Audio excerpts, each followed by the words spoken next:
नमस्कार दोस्तों, वंदे मातरम, जय हिंद। आप सभी का एक बार फिर से बहुत बहुत स्वागत है आपके अपने YouTube चैनल मैथ्स हॉस्पिटल में। दोस्तों, परसेंटेज की मैं 3 क्लास ले चुका हूं। आज ये हमारी 4th नंबर की क्लास होने वाली है। इसमें हम क्वेश्चन को डिस्कस करने वाले हैं। कौन से क्वेश्चन होने वाले हैं? क्षेत्रफल या आयतन में प्रतिशत वृद्धि अथवा कमी पर आधारित प्रश्न। दोस्त, ये हमारे 2D आकृतियां और 3D आकृतियों पर आधारित होंगे।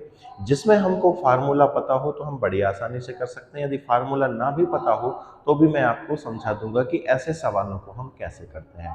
मैंने यहाँ पर सवाल कुछ गिने चुने ही लिए हैं ताकि आपका बेसिक कंप्लीट हो जाए और आप उस तरीके के किसी भी क्वेश्चन को बड़ी आसानी से कर सकें। ठीक है, चलिए दोस्त, पहला क्वेश्चन है हमारे पास। फर्स्ट क्वेश्चन है कि एक आयत की लंबाई में 20% की वृद्धि की गई और चौड़ाई में 10% की कमी की गई, तो बताइए इसके क्षेत्रफल में कितने प्रतिशत की वृद्धि होगी। सबसे पहले तो दोस्त मैं इसको बेसिक आपको समझाने वाला हूं, फिर इसको रेशियो से कैसे करेंगे, फ्रैक्शन से कैसे करेंगे, वो मैं आपको समझाऊंगा।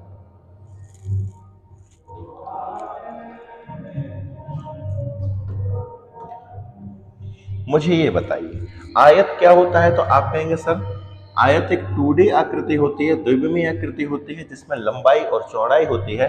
थोड़ी देर के लिए मैंने मान लिया कि आयत की लंबाई है जो है 50 सेंटीमीटर मान लो, सॉरी 100 सेंटीमीटर मान लो, और चौड़ाई को मैंने मान लिया है दोस्त 50 सेंटीमीटर। क्लियर है? आप कहेंगे सर क्लियर है। इसके यदि मैं क्षेत्रफल की बात करूं तो आयत का क्षेत्रफल होता क्या है? तो आप कहेंगे सर आयत का क्षेत्रफल होता है लंबाई, लंबाई गुणा चौड़ाई। आयत का क्षेत्रफल होता है लंबाई गुणा चौड़ाई, ये आयत का क्षेत्रफल होता है। मैं यहाँ पे यदि इसका क्षेत्रफल निकालूं तो कितना आएगा? तो आप कहेंगे सर इन दोनों का गुणा कर देना तो इसका क्षेत्रफल निकल आएगा। इसका क्षेत्रफल आ जाएगा दोस्त 5000 वर्ग सेंटीमीटर, ये इसका क्षेत्रफल आ जाएगा। आयत का क्षेत्रफल ये हो गया है। इसने कहा कि आयत की लंबाई में 20% की वृद्धि की जाए। दोस्त, जो नया आयत है उसकी लंबाई में 20% की वृद्धि की गई है। 100 का 20% निकालोगे तो 20 ही आएगा, तो हमारे पास 120 हो गई है। और चौड़ाई में कितने परसेंट की कमी की गई है? 10% की कमी की गई है। दोस्त, 50 का यदि मैं 10% निकालूं तो कितना आएगा? तो आप कहेंगे सर 50 का 10% आएगा 5। पहले चौड़ाई कितनी थी? 50 सेंटीमीटर, 10% कम कर दी गई है तो हम डायरेक्ट भी निकाल सकते थे। 50 का कितना बचा होगा? ये अपने आप में 100% रहेगा। 10% की कमी हो गई तो हमारे पास ये बचेगा 90% बचेगा। क्लियर है? एक जीरो से ये दो जीरो कट गए, 9 बनना कितना हो गया है? 45। तो हमारे पास आयत की जो चौड़ाई है दोस्तों वो 45 सेंटीमीटर हो जाएगी। ये बात आप लोगों को क्लियर होना चाहिए। ठीक है, अब ये तो पुराने वाले आयत का क्षेत्रफल हो गया है। नया जो आयत बना है उसका क्षेत्रफल क्या होगा? तो आप कहेंगे सर इन दोनों का गुणा कर दीजिए। इन दोनों का गुणा करें भाई, जीरो क्या आएगा हमारे पास? जीरो। 12 पंजे कितना हो जाएगा? 60, 60 का शून्य हासिल किया जाएगा हमारे पास 6, 12 चौके 48, 48 और 6 हो जाएगा दोस्त हमारे पास 54। ठीक है, हमारे पास पहले क्षेत्रफल कितना था दोस्त? 5000, और अब क्षेत्रफल कितना है? 5400। क्लियर है? कितने की वृद्धि हुई क्षेत्रफल में दोस्त? क्षेत्रफल में कितने की वृद्धि हुई है? तो आप कहेंगे सर 400 की वृद्धि हुई है। कितने की हुई है? 400 की वृद्धि हुई है।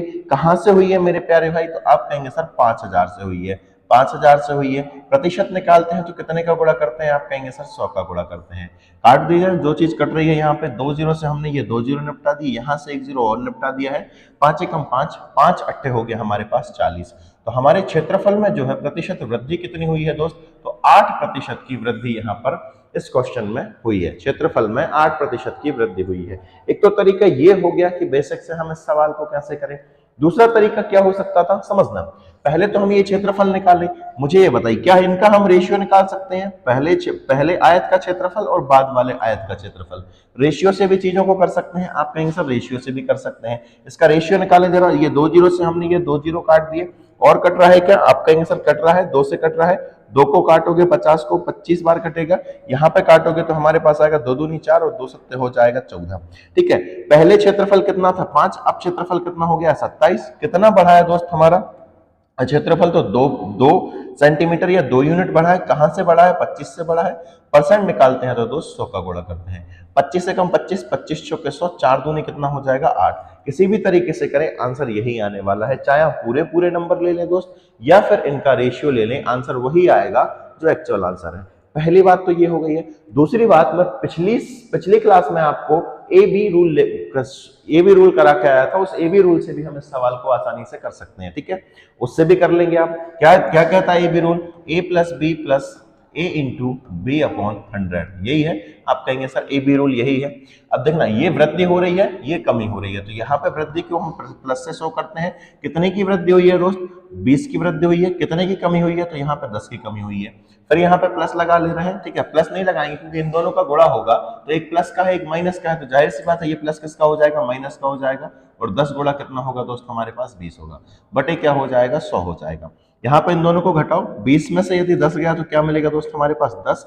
यहाँ पे हम लगा देंगे माइनस, इन दोनों का गुणा करो तो ये 2 जीरो से हमने ये 2 जीरो काट दिए, यहाँ पे बचेगा 2। 10 में से 2 गया तो क्या मिलेगा दोस्त? हमारे पास 8%। हमारा आंसर आ जाएगा 8%।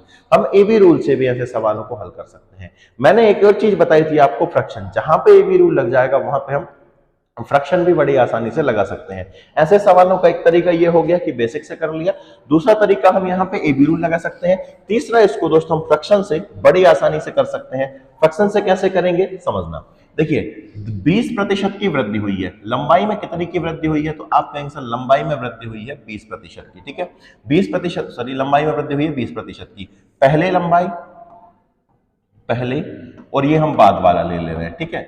20% की फ्रैक्शन वैल्यू क्या होती है? तो आप कहेंगे सर 1/5 होती है। वृद्धि हुई है तो यहाँ पे प्लस लगा लेंगे। पहले लंबाई कितनी रही होगी? तो आप कहेंगे सर पहले लंबाई 5 रही होगी। पहले लंबाई कितनी रही होगी? 5, और बाद में लंबाई कितनी हो जाएगी? 1 की वृद्धि होगी तो 6 हो जाएगी। क्लियर हुआ? आप कहेंगे सर क्लियर है। 10% की कमी की गई, 10% की फ्रैक्शन वैल्यू क्या होती है? 1/10। कमी हुई है तो यहाँ पे हम माइनस कर लेंगे। चौड़ाई में कितने की कमी हुई है? एक 10% की हुई है, 10% की फ्रैक्शन वैल्यू 1/10, 10 से कितनी हुई है? इसकी 9 हुई है, एक कम गई है तो 9 हुई है। अब यदि हम क्षेत्रफल निकालें तो क्षेत्रफल का फार्मूला क्या होता है? लंबाई गुणा चौड़ाई, यही होता है। आप कहेंगे गुरुजी यही होता है, तो यहाँ पे हम लिख देंगे 5 गुणा 10, और यहाँ पे क्या हो जाएगा? 6 गुणा 9 हो जाएगा। ये लंबाई, ये चौड़ाई, ये पहले का क्षेत्रफल, ये बाद का क्षेत्रफल। मैं आपको एक और चीज बताया था, यहाँ पे हम चाहे तो इनका रेशियो भी ले सकते हैं। आप कहेंगे सर रेशियो लिख सकते हैं, कितना हो जाएगा? 2 पंजे 10 और 2 3 6, 5 25 और 9 3 27। यहाँ पे आ जाएगा हमारे पास 25 और यहाँ आ जाएगा हमारे पास 27। कितने की वृद्धि? 2 की वृद्धि। कहां से? 25 से, तो 2/25 गुणा 100, 25 चौके 100 और 2 चौके कितना हो जाएगा? 8। एक तो तरीका ये है। दूसरा, हम यहाँ पे हमें पता है जब इनका रेशियो ही चाहिए है दोस्त, तो यहाँ पे इनका रेशियो निकाल लो। जो चीज यहाँ पे कट रही है उसको काटो जरा, 2 3 6 और 2 पंजे कितना हो जाएगा? 10। हम इस तरफ वाली चीजों से इस तरफ वाली चीजों को काट सकते हैं।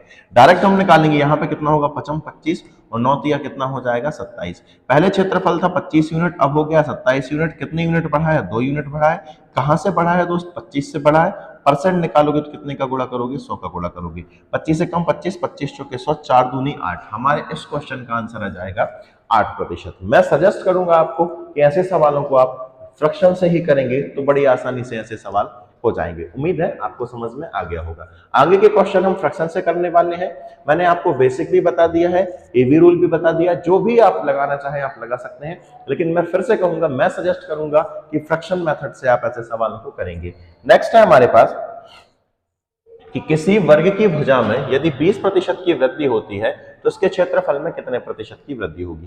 ध्यान रखना दोस्त, हमें यहाँ पे फार्मूले याद होने चाहिए, या फार्मूले याद नहीं भी होते हैं तो आप इतना ध्यान रखना, जब भी क्षेत्रफल निकालोगे तो क्या रहेगा? वर्ग इसकी यूनिट क्या रहती है? वर्ग इकाई होती है, वर्ग इकाई होती है। तो वहां पे 2 बार आपको अप्लाई करना है। कैसे करना है? जैसे यहाँ पे क्षेत्रफल पूछा है, क्षेत्रफल में कितने प्रतिशत की वृद्धि होगी, तो कुछ नहीं करना। 20% की फ्रैक्शन वैल्यू क्या होती है? 1/5। 5 से कोई चीज कितनी हुई है? 6। फिर 5 से कोई चीज कितनी हुई है? 6। जब भी क्षेत्रफल की बात चले तो 2 बार करना है। फिर भी बात समझ में नहीं आई है तो वर्ग का क्षेत्रफल क्या होता है? भुजा वर्ग, ए का स्क्वायर होता है। और यहाँ पे ए की वैल्यू कितनी दी है? ए की वैल्यू इसने वृद्धि की है 20% की। ए की वैल्यू में 20% की वृद्धि है। 20% की फ्रैक्शन वैल्यू होती है 1/5। पहले ए कितना रहा होगा? 5, और बाद में कितना हो जाएगा? 6। फिर से ए कितना हो जाएगा? 5, बाद में कितना हो जाएगा? 6। क्षेत्रफल निकालोगे तो यहाँ का गुणा यहाँ करोगे, ये ए स्क्वायर, ये पहले का ए और ये बाद का ए, इनका स्क्वायर करोगे तो कितना हो जाएगा? या डायरेक्ट यहाँ पे कर सकते हो, ये ए की वैल्यू, ये बाद वाले ए की वैल्यू। लंबाई यहाँ पे ए में कितने परसेंट की वृद्धि हुई है? 1/5 की वृद्धि हुई है। मतलब 5 से कोई चीज कितनी हुई है? 6। इसका क्षेत्रफल क्या होता है? ए स्क्वायर। इसका क्षेत्रफल क्या होता है मेरे प्यारे भाई? ए स्क्वायर। मतलब इसका स्क्वायर कर दोगे, इसका स्क्वायर करोगे तो कितना आएगा हमारे पास? 25, और इसका स्क्वायर करोगे तो कितना आएगा हमारे पास? 36। कितने की वृद्धि हुई है दोस्त यहाँ पर? तो आप कहेंगे सर जी यहाँ पर 11 की वृद्धि हुई है। कहां से हुई है दोस्त? 25 से हुई है। प्रतिशत निकालेंगे तो कितने का गुणा करेंगे दोस्त, 100 का। 25 से कम 25, 25 चौके 100, 11 चौके कितना हो जाएगा, 44। यहाँ पर हमारा जो वर्ग है उसके क्षेत्रफल में दोस्त 44% की वृद्धि होगी यदि उसके हम एक भुजा में 20% की वृद्धि करेंगे तो। उम्मीद है समझ में आया होगा। नेक्स्ट है दोस्त हमारे पास कि एक आयत की लंबाई को 33 सही 1/3% बढ़ा दिया गया है तथा इसकी चौड़ाई को 25% बढ़ा दिया गया है, तो इसके क्षेत्रफल पर क्या प्रभाव पड़ेगा। आसान सा क्वेश्चन है, इसको भी समझा दे रहा हूं मैं। क्या करेंगे हम यहाँ पे, सबसे पहले तो हमको फ्रैक्शन वैल्यू पता होनी चाहिए 33 सही 1/3% की। तो आप कहेंगे सर 33 सही 1/3 की फ्रैक्शन वैल्यू होती है 1/3, बढ़ा दिया है तो यहाँ पे प्लस लगा लो, थोड़ी सी हिंट मिलेगी। 25% की फ्रैक्शन वैल्यू क्या होती है, तो आप कहेंगे सर 25% की फ्रैक्शन वैल्यू होती है 1/4, बढ़ाया है तो यहाँ पे प्लस लगा लो, ठीक है। ये लंबाई में परिवर्तन है, ये चौड़ाई में परिवर्तन है। आयत का क्षेत्रफल क्या होता है, लंबाई गुणा चौड़ाई, ठीक है। लंबाई पहले कितनी रही होगी 3 और बाद में कितनी हो गई है, 1 बढ़ गई है तो कितनी हो गई है 4। यहाँ पे चौड़ाई पहले कितनी रही होगी दोस्त 4, 1 बढ़ गई है तो कितनी हो जाएगी यहाँ पर 5 बाद में। पहले का क्षेत्रफल निकालोगे, मैंने कहा कि यहाँ पे जो चीज कट रही है उसको काट देंगे, 4 से 4 कट जाएगा। पहले क्षेत्रफल कितना रहेगा 3, वो बाद में कितना हो जाएगा 5 यूनिट। कितने की वृद्धि हुई है दोस्त, 2 की वृद्धि हुई है। कहां से हुई है, 3 है। प्रतिशत निकालोगे तो 100 का गुणा। इसको जब सॉल्व करेंगे आप तो आपके पास आएगा 66 सही 2/3% की 3% की वृद्धि। 200/3 को जब भी आप सॉल्व करेंगे तो हमारे पास 66 सही 2/3 आएगा। ये चीज आपको समझ में आ जाना चाहिए। नेक्स्ट है हमारे पास कि एक वृत्त की त्रिज्या को 20% बढ़ा दिया गया है तो इसके क्षेत्रफल में कितने प्रतिशत की वृद्धि होगी। सबसे पहले तो हमारे दिमाग में यह आना चाहिए कि वर्ग के क्षेत्रफल का फार्मूला क्या होता है। अगर याद है तो ठीक है, नहीं याद है तो मुझे ये बताइए क्षेत्रफल मतलब क्या होता है, वर्ग। क्षेत्रफल मतलब क्या होता है, किसी भी चीज का 2 बार गुणा, ठीक है। जैसे लंबाई गुणा चौड़ाई करते हो, अब वर्ग रहता है तो उसमें क्या करते हैं, जैसे वर्ग की एक ही भुजा होती है तो उसमें स्क्वायर करते हो, ठीक है। यहाँ पे भी मुझे ये बताइए व्रत में एक ही भुजा रहती है, मतलब आर ही रहता है ना, सिर्फ और सिर्फ वहां पे मेन कार्य करता आर रहता है। अब यदि क्षेत्रफल निकालोगे तो उसका क्या करना पड़ेगा, स्क्वायर करना पड़ेगा। ये तो हो गई ऐसी बात, लेकिन अगर आपको फार्मूला याद है तो आसानी से चीजें होंगी। व्रत का क्षेत्रफल होता है दोस्त पाई आर स्क्वायर। क्या होता है, पाई आर स्क्वायर। ये पाई तो कांस्टेंट है, ये पाई क्या है, कांस्टेंट है। यहाँ पे भी पहले भी पाई रहेगा, बाद में भी पाई रहेगा, तो पाई से पाई कट जाएगा। फिर भी आपको समझ में नहीं आनी चीजें तो मैं आपको इसका भी बेसिक बता दे रहा हूं। सबसे पहले व्रत का क्षेत्रफल, व्रत के क्षेत्रफल में कितने की वृद्धि की गई है, तो आप कहेंगे सर 20% की वृद्धि, सॉरी त्रिज्या में 20% की वृद्धि की गई है। त्रिज्या में 20% की वृद्धि, इसकी फ्रैक्शन वैल्यू क्या होती है 1/5। इसका मतलब ये है कि पहले त्रिज्या 5 यूनिट थी, अब कितनी हो गई है 6 यूनिट हो गई है। ये बात क्लियर है, आपका आंसर क्लियर है। पहले त्रिज्या R1 थी और बाद में त्रिज्या मान लो कितनी है R2 है। ये बात क्लियर है, आप कहेंगे गुरुजी क्लियर है, ठीक है। ये सर्कल बनाने की हमको जरूरत नहीं, मैं यहीं पे समझा दे रहा हूँ। वृत्त का क्षेत्रफल क्या होता है दोस्त, पाई आर स्क्वायर होता है, पाई आर स्क्वायर होता है। यहाँ पे क्या हो जाएगा, तो आप कहेंगे सर पाई R1 का स्क्वायर हो जाएगा, क्लियर है। यहाँ पे क्या होगा, तो आप कहेंगे सर पाई R2 का स्क्वायर हो जाएगा, ठीक है। मुझे ये बताइए यदि मैं इनका रेशियो निकालूं तो पाई से तो पाई निपट जाएगा। जो चीज कांस्टेंट होगी उसको हम यहाँ पे नहीं लेने वाले, क्योंकि वो चीज ऑलरेडी कट जाएगी। मुझे बताइए आर का मान कितना है, तो आप कहेंगे सर पहले आर का मान है 5, 5 कवर करोगे तो 25। यहाँ पे R2 का मान कितना है, तो आप कहेंगे सर 6, इसका स्क्वायर करोगे तो कितना होगा 6 6 36। 25 से कोई चीज कितनी बड़ी है, यहाँ पे कितना हो जाएगा, 25 से कोई चीज हमारे पास कितनी बड़ी है 11। कहां से बड़ी है, 25 से। गुणा कितने का करें, इस 100 का परसेंट निकालने के लिए। 25 से कम 25, 25 चौके 100, 11 चौके 44। वृत्त के जो क्षेत्रफल में वृद्धि होगी दोस्त वो 44% की हो जाएगी। अब हमको इतना नहीं करना है, हमें एक चीज समझ में आ गई है, जो चीज कांस्टेंट रहेगी उसको हम नहीं लिखेंगे, सीधा सीधा हम क्या लिखेंगे। यहाँ पे मुझे बताइए त्रिज्या में कितने परसेंट की वृद्धि हुई है, 20% की। 20% की फ्रैक्शन वैल्यू क्या होती है 1/5। पहले यदि त्रिज्या 5 थी तो अब त्रिज्या कितनी हो गई है 6। अब वृत्त का क्षेत्रफल क्या होता है, तो आप कहेंगे सर पाई आर स्क्वायर होता है, ठीक है। आर की वैल्यू तो हमारे पास उपलब्ध हो गई है, अब आर का स्क्वायर करना है। क्षेत्रफल निकालेंगे तो आर का स्क्वायर करेंगे तो ये कितना हो जाएगा दोस्त हमारे पास 25, और यहाँ पे 6 का स्क्वायर करेंगे तो ये कितना हो जाएगा 36। पहले वृत्त का क्षेत्रफल था दोस्त 25 यूनिट और अब क्षेत्रफल है 36 यूनिट। कितने की वृद्धि हुई है मेरे प्यारे भाई, तो 1 की वृद्धि हुई है। कहां से वृद्धि हुई है, 25 से वृद्धि हुई है। परसेंट निकालेंगे तो कितने का गुणा करेंगे, 100 का गुणा करेंगे। 25 से कम 25, 25 चौके 100 और 11 चौके कितना हो जाएगा 44। यहाँ पे दोस्त 44% की वृद्धि हुई है वृत्त के क्षेत्रफल में। उम्मीद है समझ में आया होगा। नेक्स्ट क्वेश्चन डिस्कस कर ले रहे हैं दोस्तों। नेक्स्ट है हमारे पास कि एक वृत्त की परिधि को 20% कम कर दिया गया है तो इसके क्षेत्रफल पर क्या प्रभाव पड़ेगा। शानदार क्वेश्चन है दोस्त। मैं यहां पर आपसे यह पूछना चाहूंगा कि वृत्त की परिधि में वृत्त की परिधि में यदि 20% की कमी की गई है, वृत्त की परिधि में 20% की कमी की गई है, तो त्रिज्या में कितने परसेंट की कमी होगी? क्यों? क्योंकि अगर त्रिज्या में क्योंकि वृत्त का क्षेत्रफल का फार्मूला क्या होता है? पाई आर स्क्वायर। हमारा पूरा का पूरा डिपेंड किस पर करेगा? आर पर करेगा। यहाँ पर वृत्त का क्षेत्रफल पर प्रभाव किस पर डिपेंड करेगा? आर पर करेगा। तो यहाँ पे सबसे पहले तो हमको ये पता होना चाहिए कि परिधि में यदि 20% की कमी हुई है तो आर में कितने परसेंट की कमी होगी। मैं आपको एक चीज बता दूं कि परिधि में जितने परसेंट की कमी हुई है ना, उतने ही परसेंट की कमी आर में भी होगी। तो यहाँ पे आर में कितने परसेंट की कमी होगी? 20% की कमी होगी। आप कहेंगे सर हमको समझ में नहीं आया, आप तो समझा दीजिए। चलिए मैं आपको बता दे रहा हूं। मैंने कहा ठीक है, परिधि में कितनी कमी हुई है? पहले परिधि कितनी थी? मान लो 2 पाई, इसकी जरा फ्रैक्शन वैल्यू निकालो तो फ्रैक्शन वैल्यू क्या आएगी? आप कहेंगे सर 1/5 आएगी। इसका मतलब ये पहली परिधि कितनी थी? तो आप कहेंगे सर 4 थी, और सॉरी पहले परिधि कितनी थी? 5 थी, और अब कितनी है? 4 है। पहले परिधि 5 थी, अब कितनी है? 4। पहले मान लो त्रिज्या r थी तो 2 पाई r। वृत्त की परिधि का फार्मूला क्या होता है? 2 पाई r। बाद की परिधि कितनी हो जाएगी? ये भी 2 पाई r2 हो जाएगी, क्योंकि त्रिज्या क्या हो जाएगी? चेंज हो जाएगी। यहाँ पर पहले कुछ और रहेगी, बाद में कुछ और रहेगी। ठीक है, मुझे ये बताइए 2 पाई से 2 पाई कट जाएगा, आप कहेंगे सर कट जाएगा। ठीक है, मुझे ये बताइए r1 कितना है? तो आप कहेंगे सर 5। r2 कितना है? आप कहेंगे सर 4। ध्यान रखना, जो चीज कांस्टेंट रहेगी वो चीज निपट जाएगी। तो जितनी कमी परिधि में होगी उतनी ही कमी त्रिज्या में होगी परसेंट में। ठीक है, जितने प्रतिशत वृद्धि परिधि में होगी उतने ही प्रतिशत वृद्धि त्रिज्या में भी होगी, या जितने प्रतिशत कमी त्रिज्या में होगी उतने ही प्रतिशत कमी परिधि में भी होगी। ये बात आपको समझ में आ जाना चाहिए। ठीक है, मुझे बताइए परिधि में कितने परसेंट की कमी हुई है? 20% की कमी हुई है। तो हमको ये समझ लेना है कि परिधि मतलब ये कह रहा है एक वृत्त की त्रिज्या। ठीक है, दोनों ही एक ही बात यहाँ पे लिखी हुई है। जितने परसेंट की कमी परिधि में होगी उतने ही परसेंट की कमी आर में होगी। आर में कितने परसेंट की कमी हुई है? 20% की। 20% की फ्रैक्शन वैल्यू क्या होती है दोस्तों? 1/5। इसका मतलब ये है पहले त्रिज्या कितनी थी? आर 5 थी, और अब कितनी है? 4 है। तो वृत्त का क्षेत्रफल क्या होता है? पाई आर स्क्वायर होता है। हमें पाई से मतलब है कि आप कहेंगे सर नहीं है, क्योंकि पाई इधर भी रहेगा पाई आर स्क्वायर, और पाई आर स्क्वायर इधर भी रहेगा। ये पाई r1 का स्क्वायर है, ये पाई r2 का स्क्वायर है।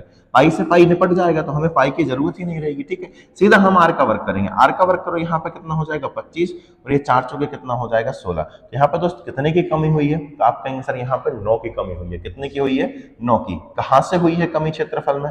आप कहेंगे सर 25 से हुई है। प्रतिशत निकालने के लिए कितने का गुणा करेंगे? तो 100 का गुणा करेंगे। 25 से कम 25, 25 चौके 100, और 9 चौके कितना हो जाएगा दोस्त? 36। मतलब इस वाले क्वेश्चन का आंसर हमारा आ जाएगा 36% की जो है वो कमी हुई है वृत्त के क्षेत्रफल में। उम्मीद है बेटा आपको समझ में आ गया होगा। ठीक है, वृत्त के क्षेत्रफल में कितने परसेंट की कमी हुई है दोस्त? 36% की कमी हुई है। क्लियर हो जाना चाहिए। आगे बढ़ते हैं दोस्तों। उम्मीद है रेशियो मेथड से आपको चीजें समझ में आ रही होगी। नेक्स्ट है हमारे पास, एक बेलन की त्रिज्या को यदि 20% कम कर दिया गया है तथा इसकी ऊंचाई को 33 सही 1/3% बढ़ा दिया गया है, तो बेलन के वक्र पृष्ठीय क्षेत्रफल पर क्या प्रभाव पड़ेगा? सबसे पहले तो हमें बेलन का वक्र पृष्ठीय क्षेत्रफल पता होना चाहिए। बेलन का वक्र पृष्ठीय क्षेत्रफल का फार्मूला होता है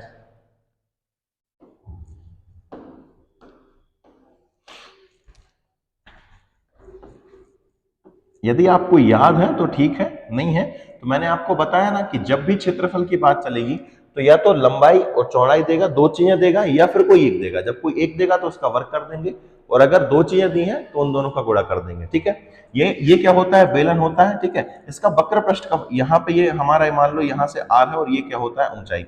वक्र पृष्ठीय फार्मूला होता है इसका, वक्र पृष्ठीय फार्मूला होता है 2 पाई r इंटू एच। ये हमारा इसके वक्र पृष्ठ का फार्मूला होता है। क्या होता है? 2 पाई आर एच, ये वक्र पृष्ठ का फार्मूला होता है। मैंने कहा 2 और पाई तो हमेशा इसमें कॉमन रहेगा, ये तो कांस्टेंट रहेगा, इसमें कोई परिवर्तन, कोई हम ना तो वृद्धि कर सकते हैं इस 2 पाई में, और ना ही इसमें कमी कर सकते हैं। कमी या वृद्धि किसमें होगी? तो आप कहेंगे सर आर और एच में होगी।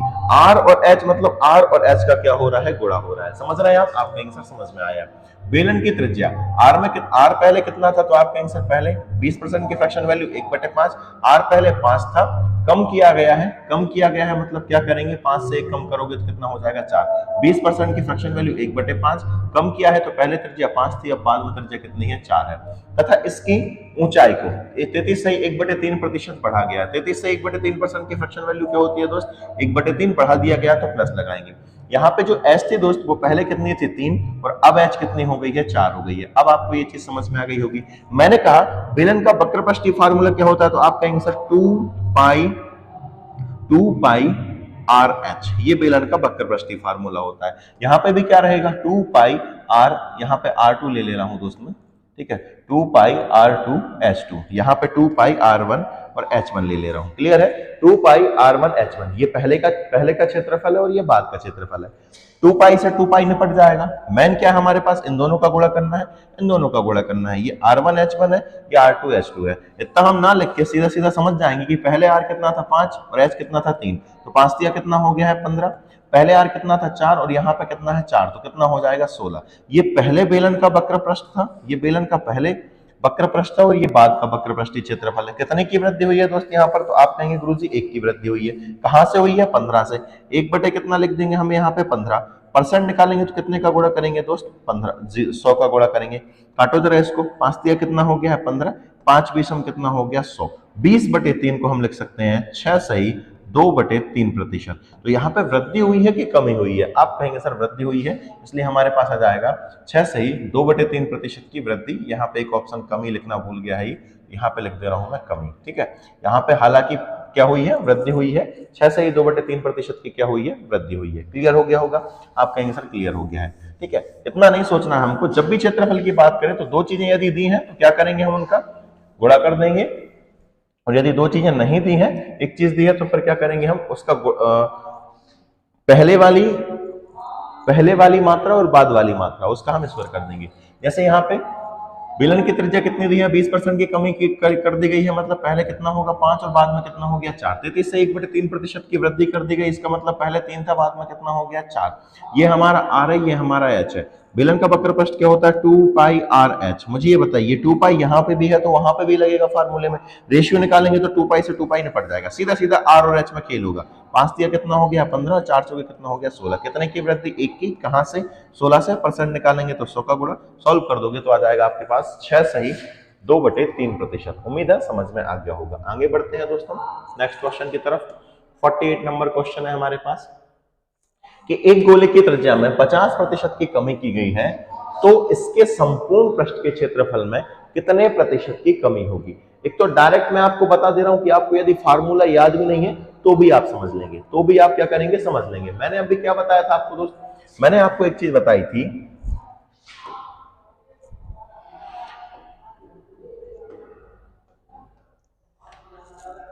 बात किसकी चल रही है दोस्त, क्षेत्रफल की बात चल रही है। बात किसकी चल रही है, क्षेत्रफल की। और क्षेत्रफल क्या होता है 2D, क्षेत्रफल क्या होता है 2D। आपको ये ध्यान रखना है, यदि लंबाई या चौड़ाई, सिर्फ लंबाई की बात चलेगी तो 1D होता है, चौड़ाई की बात चलेगी तो भी 1D होता है, मतलब एक डिमी होता है। क्षेत्रफल की बात चलती है तो 2D होता है। जब 2D चीजें दी हो आपको, या तो 2D में 2 देगा, या तो एक लंबाई देगा एक चौड़ाई देगा। यदि लंबाई चौड़ाई नहीं दी है तो कोई एक दिया उसने, कुछ एक दिया। जैसे यहाँ पे क्या दिया है, गोले की त्रिज्या में 50% की कमी की गई है, इसके संपूर्ण पृष्ठीय क्षेत्रफल में कितने की कमी आएगी। जब क्षेत्रफल की बात चलेगी तो हमेशा उसको क्या मानेंगे, हम 2D मानेंगे। और यहाँ पे R कितना दिया है 50% में, विदाउट फार्मूले के आपको बता रहा हूं कि डायरेक्ट हम यहाँ पे दिमाग लगा सकते हैं। यदि आपको फार्मूला याद नहीं है, गोले का मैं संपूर्ण पृष्ठ का क्षेत्रफल पूछूं तो मुझे पता है बहुत से लोगों को पता नहीं होगा, लेकिन मैं भी आपको फार्मूले से भी करा दे रहा हूं, ऐसे भी करा दे रहा हूं, ठीक है। सबसे पहले मुझे ये बताइए, यहाँ पे क्षेत्रफल की बात आई है और क्षेत्रफल का मतलब होता है 2D। 50% की कमी की गई है तो 2 बार लिख के खत्म करो इसको।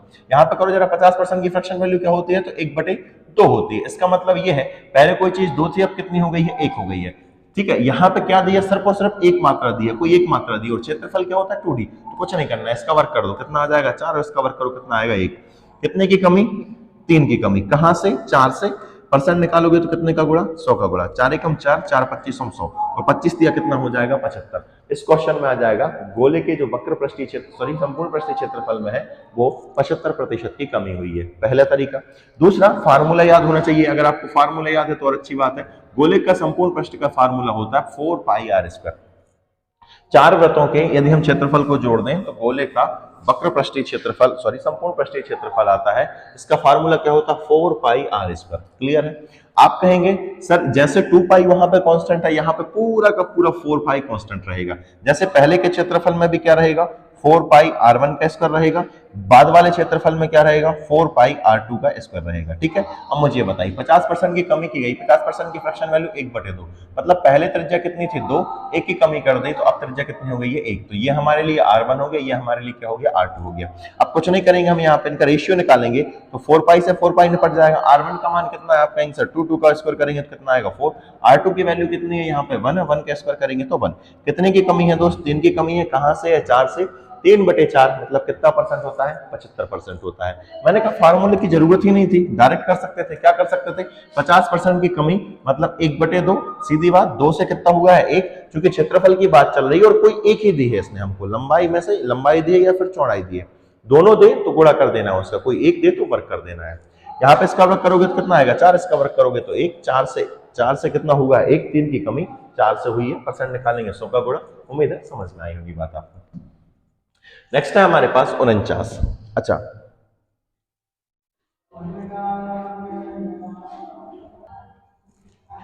नेक्स्ट है दोस्त हमारे पास एक बेलन की त्रिज्या में 5% की वृद्धि और इसकी ऊंचाई में 10% की वृद्धि की गई है, तो बेलन के आयतन में कितने प्रतिशत की वृद्धि होगी।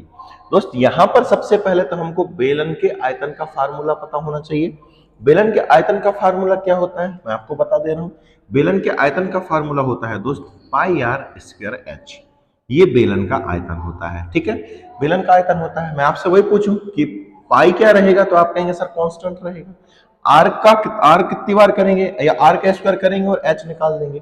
यहाँ पे आर में कितने परसेंट की वृद्धि हुई है दोस्त 5% की वृद्धि हुई है, क्लियर है ना। 5% की वृद्धि हुई है, 5% की फ्रैक्शन वैल्यू क्या होती है दोस्त, तो ये हमारे पास होती है 1/20। मतलब पहले त्रिज्या यदि 20 थी तो अब त्रिज्या कितनी है आप कहेंगे सर 21 है, क्लियर है। इसका आप वर्ग कर देंगे या इसको ऐसा करें आप 20 गुणा कितना करें यहाँ पे 21, तो 2 बार लिख दें, यहाँ पे ये आर हो गया, यहाँ पे ये आर हो गया, ये पहले आर था। ठीक है, स्क्वायर करेंगे क्योंकि पाई आर स्क्वायर करना है। ठीक है, पाई आर स्क्वायर एच आयतन होता है। एच कितना है हमारे पास, तो एच में 10% की वृद्धि हुई है, मतलब एच पहले कितना था 10 और अब कितना है 11। उम्मीद है ये चीज आपको समझ में आ गई होगी। ठीक है, अब यहाँ पर हम कोई चीज कट रही होगी तो काट लेते, पर यहाँ पे दोस्त हमारा दुर्भाग्य है कि कोई भी चीज नहीं कट रही है, तो करेंगे कैसे हम यहाँ पर इसको सॉल्व करेंगे। इन सबको सॉल्व करोगे तो 2 दूनी कितना हो जाएगा 4 लिख लिया हमने। कितने जीरो लगा देने हैं 3 जीरो लगा देने हैं। 11 11 ये हमारे पास 441 होता है, और जब 441 में हम 11 का गुणा करेंगे तो हमारे पास मिलेगा कितना 1, 4 और 1 कितना हो गया है 4 और 1 कितना हो गया है 5, और ये हमारे पास 4 और 4 कितना हो जाएगा 8। ठीक है, और यहाँ पे लिख देंगे हम 4। ठीक है, यदि हम 441 में 11 का गुणा करें तो हमारे पास यही मिलेगा। क्लियर है, आप कहेंगे सर क्लियर है। ठीक, पहले कोई चीज पहले आयतन कितना था 4000 था, अब कितना हो गया 4851। कितने की वृद्धि हुई है दोस्त 851 की हुई है। कहां से हुई है मेरे प्यारे भाई, तो 4 से हुई है। ये बात समझ में आ गई होगी, आपके आंसर समझ में आ गई है। परसेंट निकालेंगे तो कितने का गुणा करेंगे दोस्त, यहाँ पे हम 100 का गुणा कर देंगे। ठीक है, काट दो इसको जरा, किसी से भी काट सकते हो या कहीं से भी कुछ भी कर सकते हैं आप, है ना। यहाँ डायरेक्ट भी कर सकते हैं, 4 एकम 4। ठीक है, और 4 25 हम कितना हो जाएगा 100 हमारे पास, ये हो गया है। इसका गुणा यहाँ करो और 3 अंक बाद क्या लगा देना दशमलव लगा देना। 25 एकम 25, 25 की 5 हासिल कितनी आ जाएगी हमारे पास 2, 25 पंजे 125, 125 और 2 कितना हो जाएगा, तो आपका आंसर 127। 27 की हो जाएगी हमारे पास 7, हासिल कितनी आ जाएगी हमारे पास 12। 25 अट्ठे होता है दोस्त 200, और 12 ऐड करोगे तो कितना होगा 212। हमारे पास कितना हो जाएगा 212, तो हम यहाँ पे लिख लेंगे 212। कितने अंकों के बाद दशमलव लगाना है दोस्तों, आपका आंसर 3 अंकों के बाद लगाना। लगाओ जरा 3 अंकों के बाद 1 2 3, हमारा आंसर आ जाएगा 21.275। यहाँ पे 5 नहीं दिया है तो हम इसी को आंसर मानेंगे, 21.27 तो दिया हुआ है। तो कितने की वृद्धि हुई है दोस्त 21.27 की वृद्धि हुई है। ये बात आपको समझ में आ गई होगी, उम्मीद ऐसे ही करता हूं मैं आपसे। ठीक है, अब ध्यान रखना ये क्या है हमारे पास, जब आयतन की बात करें तो यहाँ पे आयतन को हम 3D मानेंगे। इसमें लंबाई चौड़ाई और ऊंचाई तीनों चीजें होती हैं। अब यहाँ पे हमारे पास ऊंचाई कितनी दी है 10, और त्रिज्या क्या दी है हमारे पास 5 सेंटीमीटर की वृद्धि हुई है। तो हम डायरेक्ट भी कर सकते थे। बेलन का आयतन क्या होता है दोस्त, ध्यान रखना पाई आर स्क्वायर एच होता है। आर को 2 बार लिखना है, एच को 1 बार लिखना है और इनका गुणा कर देना है। क्लियर है, एच पाई क्या रहेगा कांस्टेंट रहेगा। 5% की वृद्धि, इसकी फ्रैक्शन वैल्यू क्या होती है 1/20। इसका मतलब ये पहले त्रिज्या कितनी थी 20, बाद में कितनी हो गई 21, फिर पहले त्रिज्या कितनी थी 20, बाद में कितनी हो गई 21। आर को 2 बार लिखना, एच को 1 बार। 10% की वृद्धि मतलब पहले 10 थी अब कितनी हो गई 11। हमने यहाँ पे गुणा किया तो कितना आ गया दोस्त हमारे पास 4000, और यहाँ पे कितना आ गया 4851। कितने की वृद्धि हुई है, इतने की वृद्धि हुई है, हमने यहाँ पे निकाल लिया, फटाक से परसेंटेज निकाल लिया, आंसर हमारा आ गया 21.27%। उम्मीद है समझ में आ गया होगा। चलिए आगे बढ़ते हैं दोस्तों, 50 नंबर का क्वेश्चन देख ले रहे हैं। नेक्स्ट है हमारे पास कि एक गोले के व्यास में 10% की कमी की गई है, तो उसके आयतन में कितने प्रतिशत की कमी होगी। अब आपको यहाँ पर सबसे पहली बात तो ये है कि गोले के आयतन का फार्मूला पता होना चाहिए। अगर आपको पता भी नहीं है तो भी काम चलेगा। कैसे चलेगा, मैंने क्या कहा था, आयतन मतलब क्या होगा 3D है ना, क्षेत्रफल मतलब क्या मानेंगे आप 2D। अब यहाँ पर कोई एक ही चीज दी है, क्या दी है, यहाँ पे त्रिज्या ही दे दी और क्या पूछ लिया, इसका आयतन पूछ लिया। मतलब r को आपको 3 बार लिखना है। कितनी बार लिखना है, 3 बार लिखना है। ये तो डायरेक्ट तरीका हो गया। फार्मूले से कैसे करेंगे हम, तो फार्मूले से मैं बता के आ चुका हूं, ठीक है। फार्मूला क्या होता है, इसका फार्मूला होता है 4/3 पाई आर क्यूब, ये इसके आयतन का फार्मूला होता है। अब ये 4/3 पाई जो है वो क्या रहेगा, कांस्टेंट रहेगा। इधर भी कांस्टेंट रहेगा पहले वाले आयतन में, बाद वाले आयतन में भी कांस्टेंट रहेगा। अब सबसे महत्वपूर्ण बात यहाँ पर ये है कि यदि व्यास में 10% की कमी हुई है तो त्रिज्या में कितने परसेंट की कमी हुई है। ध्यान रखना, यदि व्यास में 10% की कमी हुई है दोस्त, तो त्रिज्या में भी 10% की कमी होगी। जैसे मैं अभी आपको बता के आया हूं कि यदि परिधि में 20% की वृद्धि हुई है तो त्रिज्या में भी 20% की वृद्धि हुई है। यकीन ना आए तो आपको मैं एक चीज समझा दे रहा हूं, ये वाली चीज, ठीक है। जैसे ये हमारा कोई सर्कल है, ठीक है। अब मुझे ये बताइए, यहाँ पे पहले इसकी जो त्रिज्या को टोटल त्रिज्या मान ले रहे हैं हम 100 यूनिट, सॉरी टोटल व्यास हम मान ले रहे हैं 100 यूनिट का, तो त्रिज्या कितनी रहेगी आप कहें सर, यहाँ भी 50 रहेगा, यहाँ पे भी 50 रहेगा। अगर हम इसमें 10% की कमी कर दें, यदि हम दोस्त व्यास में 10% की कमी कर दें तो व्यास बचेगा कितना, तो आप कहेंगे सर व्यास यहाँ पे पूरा का पूरा 100 था, यहाँ व्यास 100 था, तो यहाँ व्यास कितना हो जाएगा, तो आप कहेंगे सर 90 हो जाएगा, 10% की कमी हुई है। इसका मतलब त्रिज्या कितनी है, यहाँ पे भी 45, यहाँ पे भी कितनी है 45। अब यहाँ पे देखना व्यास 100 था, 90 हो गया, तो कितने परसेंट की कमी हो गई है, 10% की कमी हो गई है। त्रिज्या में देखते हैं क्या हाल हुआ होगा। त्रिज्या पहले यहाँ पे कितनी थी 50, अब कितनी हो गई है 45। तो 50 से 45 हुई, कितने की कमी हुई 5 की। कहां से हुई है दोस्त, 50 से। परसेंट निकालोगे तो कितने का गुणा, 100 का गुणा। 50 से कम 50, 50 दूनी 100, 5 दूनी कितना हो गया है 10। त्रिज्या में भी 10% की क्या होने वाली है, कमी होने वाली है। यदि व्यास में 10% की कमी हो रही है तो त्रिज्या में भी 10% की कमी होगी। यदि त्रिज्या में 10% की कमी हुई है तो यकीन मानना व्यास में भी 10% की कमी हुई है। यदि वृद्धि हुई है तो उतनी ही वृद्धि होगी, जितनी त्रिज्या में होती है उतनी ही किसमें होगी, व्यास में होगी। अब आपको ये चीज समझ में आ गई होगी। अब हम फटाक से कर देंगे, ठीक है। गोले का आयतन क्या होता है, गोले का आयतन का फार्मूला होता है 4/3 पाई आर क्यूब। याद रहे तो अच्छी बात है, नहीं याद रहे तो ध्यान रखना। आयतन पूछा, आयतन का मतलब क्या होगा, 3 बार होगा कोई भी चीज। सिंगल बार दिया तो उसको 3 बार लिख के गुणा कर दो। 10% की कमी हो गई, मतलब 10 से कितना हो गया कोई चीज 9, फिर से 10 से कितना हो गया कोई चीज 9, फिर से 10 से कितना हो गया है 9 हो गया।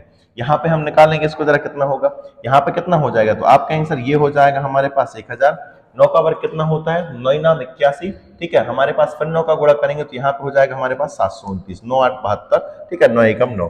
अब मुझे ये बताइए, पहले यहाँ पे ये कितना था, एक काम कीजिए, यहाँ अगर ये 100 होता, बेस 100 होता तो हम आसानी से कर लेते। आप कहेंगे सर कर लेते, दोनों तरफ 10 का भाग दे दीजिए, दोनों तरफ 10 का भाग दीजिए, इससे ये निपट गया। यहाँ पे कितना बचा है 100, यहाँ पे कितना बचा है, आप कहेंगे सर 72 दशमलव कितना हो जाएगा 9। पहले कितना था हमारे पास, क्षेत्रफल 100 था, अब कितना बचा है 72.9 बचा है। हमारा आंसर वो होगा, इसका यूनिट डिजिट क्या रहेगा, पॉइंट के बाद क्या रहेगा 1, तो हमारा आ जाएगा 27.1। यदि हम 100 में से 72.9 घटाएंगे दोस्त, हमारे पास आंसर आ जाएगा 27.1 आ जाएगा। उम्मीद है ये चीज आपको समझ में आ गई होगी। एक तरीका ये हो गया है। दूसरा, आप यहाँ से आराम से कर सकते थे, यहाँ पे कितने की कमी हुई है तो वो निकालना, 1000 का भाग देना, परसेंट निकाल लो तो 100 का गुणा करना, आपका आसानी से आंसर यहाँ पे उपलब्ध हो जाएगा। उम्मीद है समझ में आ गई होगी आपको बात। आगे देखते हैं हम 51 नंबर क्वेश्चन देख ले रहे हैं दोस्त। 51 नंबर का क्वेश्चन है, यदि एक घन की भुजा में 10% की वृद्धि हुई है तो इसके आयतन में कितने प्रतिशत की वृद्धि होगी। फिर से मैंने आपसे कहा, क्या किया है इसने, आयतन को हम क्या मानेंगे, हमेशा 3D ही लेंगे, या घन का आयतन का फार्मूला होता है a क्यूब। घन का आयतन का फार्मूला क्या होता है a क्यूब। याद है फार्मूला तो ठीक है, नहीं है तो भी ठीक है। भुजा सिर्फ एक दी है, मतलब 3 बार गुणा करना है, इसका कुछ नहीं करना है। यहाँ पे 10% की वृद्धि हुई है, 10% की वृद्धि का फार्मूला क्या होता है मुझे ये बताइए भाई। 10% की वृद्धि मतलब 10 से क्या हुई है कोई चीज 11। 10% की फ्रैक्शन वैल्यू क्या होती है मेरे दोस्त, तो आप कहेंगे सर 10% की फ्रैक्शन वैल्यू होती है 1/10। मतलब जो भुजा है पहले कितनी रही होगी 10, बाद में कितनी हो जाएगी 11, फिर से कितनी करेंगे 10, यहाँ पे कितना लिखेंगे 11, यहाँ पे भी 10 लिखेंगे दोस्त और यहाँ पे भी 11 लिखेंगे। ये पहले का आयतन होगा, ये बाद का आयतन होगा, इनका गुणा करेंगे तो दोस्त हमारे पास कितना आएगा 1000। इनका गुणा करेंगे तो हमारे पास आएगा 1300 कितना हो जाएगा 31। ठीक है, ये हमारे पास हो जाएगा 1331। आप चाहें तो यहाँ पे ऐसा भी कर सकते हैं, 10 से कितना बढ़ा है तो आप कहेंगे सर 331 बढ़ा है, बटे में क्या करेंगे हम यहाँ पे 1000 कर देंगे, परसेंट निकालते हैं तो हमेशा 100 का गुणा करते हैं दोस्त। 0 से 0 कट गया, 331 में हम अगर 10 का भाग दें तो ये हमें देगा 33.1। तो हमारा आंसर कितना हो जाएगा 33.1% की क्या हो जाएगी दोस्तों, वृद्धि हो जाएगी। एक तो तरीका ये है। दूसरा मैंने क्या बताया कि यहाँ पे बेस यदि आप 100 कर लो तो डायरेक्ट हम निकाल सकते हैं। कैसे निकाल सकते हैं समझना, यहाँ पे यदि 100 हो जाए तो हम यहाँ पे दोनों तरफ 10 का भाग दे दे तो 100 हो जाएगा, आपका आंसर हो जाएगा। यहाँ पे क्या बचेगा, हमारे पास 100 बचेगा, लेकिन यहाँ पे कितना हो जाएगा, ये दे देगा हमको 133.1। समझ पाए ना, पहले कोई चीज 100 थी, अब कितनी हो गई 133.1 हो गई है। तो कितने प्रतिशत की वृद्धि हो गई है, 33.1% की यहाँ पे वृद्धि हो गई है। उम्मीद है समझ में आ गई होंगी बातें आपको।